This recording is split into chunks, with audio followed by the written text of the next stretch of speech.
BJP के राष्ट्रीय अध्यक्ष जेपी नड्डा ने प्रत्याशी अजय मंडल के लिए किया विशाल जनसभा को संबोधित। 26 अप्रैल को दूसरे चरण का मतदान बिहार के 5 जिलों में है। आज शाम से दूसरे चरण का चुनाव प्रचार थम जाएगा। भागलपुर में एनडीए के जदयू प्रत्याशी अजय मंडल के लिए लगातार बड़े नेताओं ने रोड शो किए, आम सभा को संबोधित किया। इसी बाबत आज भारतीय जनता पार्टी के राष्ट्रीय अध्यक्ष जेपी नड्डा अपने 1 दिवसीय लोकसभा चुनावी यात्रा पर एनडीए प्रत्याशी अजय कुमार मंडल के पक्ष में विशाल जनसभा को संबोधित किया। उन्होंने साफ तौर पर कहा कि अगर देश को विकसित और विकासशील बनाना है तो एनडीए की सरकार को लाना है। अजय मंडल को भारी बहुमत से आप लोग विजयी बनाएं, जिससे प्रधानमंत्री नरेंद्र मोदी का हाथ मजबूत हो और वह तीसरी बार लगातार प्रधानमंत्री बने और देश तेजी से विकसित, विकासशील और विश्व गुरु बने। साथ ही जगत प्रकाश नड्डा ने महागठबंधन की सरकार पर तंज करते हुए कहा कि महागठबंधन की सरकार में परिवारवाद है, जिसके चलते विकास में बाधा हो रहा है। वहीं उन्होंने भागलपुर में जल्द हवाई सेवा प्रारंभ करने की भी बात कही, साथ ही उन्होंने रेल सेवा को दुरुस्त करने की बात कही।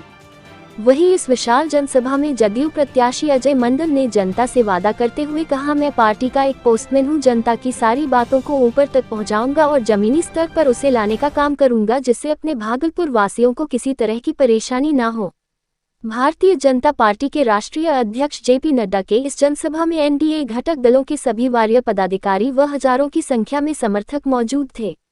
वहीं जनसभा में आए महिलाओं की भीड़ ने एक सुर में अजय मंडल को जीतकर नरेंद्र मोदी को फिर से तीसरी बार प्रधानमंत्री बनाने की बात कही। महिलाओं ने कहा, प्रधानमंत्री नरेंद्र मोदी और मुख्यमंत्री नीतीश कुमार ने महिलाओं के लिए कई ऐसी योजनाओं पर विशेष कार्य की है, जिसे कभी भुलाया नहीं जा सकता।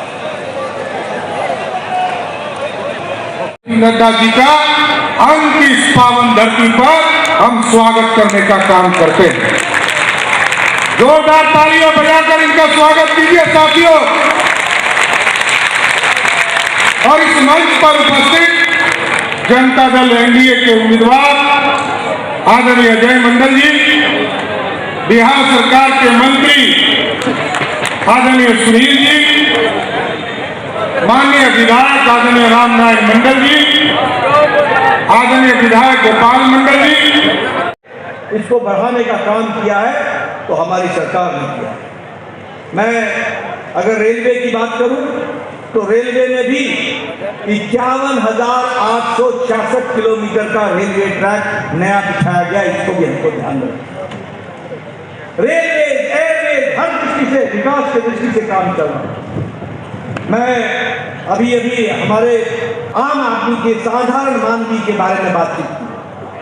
मैं कहना चाहूंगा कि मोदी जी के राज में और यहाँ पर हमारे एनडीए के डबल इंजन की सरकार में गांव, गरीब, वंचित, पीड़ित, शोषित, दलित, युवा, किसान, महिला, इनको अगर किसी ने ताकत दी है तो नरेंद्र मोदी जी की नीतियों ने ताकत दी है। यही नहीं रुक रही है। 2019 तक, 29 तक, अगले 5 साल का भी मोदी जी ने 2024 के अंतिम कैबिनेट में तय कर दिया कि हम 5 साल फिर से प्रधानमंत्री गरीब कल्याण अन्न योजना चलाते रहेंगे और गरीबों को अन्न खिलाते रहेंगे। कि भारत के 25 करोड़ लोग गरीबी की रेखा से ऊपर आ गए और भारत की अति गरीबी 1% से भी कम हो गई। ये आज बदलता भारत है, इसको हमको समझना चाहिए।